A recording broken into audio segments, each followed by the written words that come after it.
Daily Mentoring Moments with Barbara, where one thought can change your life.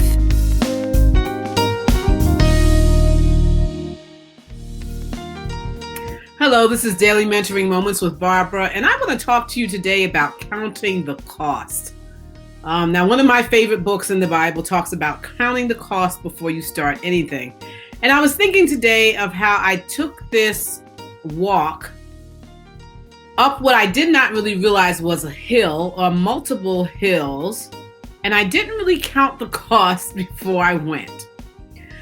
So I moved into a new neighborhood, and the neighborhood looks like it's flat land, but hey, we live in the hills of West Virginia now. So there's really not a lot of flat land.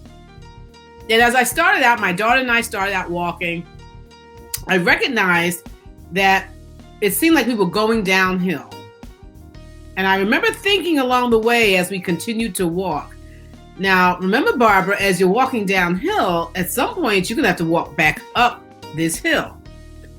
Now, of course, since COVID-19, I haven't been out. I haven't done a lot of walking like I used to.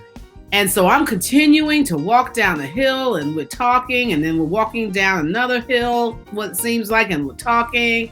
And then it's time to turn back around. And boy, did I struggle coming up that hill. I remembered you are now in West Virginia. These are actually hills. And I had to stop and breathe and stop and breathe because I had not counted the cost. You see, a lot of times we start things and we don't know what it is we need. I didn't really realize that I may need some water going down the hills and then going back up the hills. I didn't really realize that I may have needed a shirt that wasn't quite as warm going down the hills and coming back up the hills. And so what is it that you started that you haven't really counted the cost because you don't know what you need? Secondly, you don't know who you need. You have a team, you have an idea, and you haven't accounted the cost for the manpower, the resources of who you will actually need. Third, you don't know the time you need. Normally things take twice as long as we expect them to take. It took me twice as long to come back up those hills than I expected today.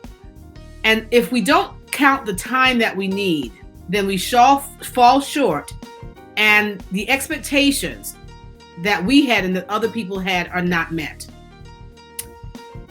Fourth, what resources do you need in order to start what you're doing? Do you have the appropriate resources, both in manpower, maybe finances, depending on what you do, what you're doing? I will say to you today, remember to count the cost. I will certainly, now that I know the path I'm going on, I will count the cost in terms of even what time of day I go out to try to get down those hills and back up those hills in West Virginia. This is Daily Mentoring Moments with Barbara. Have a great day.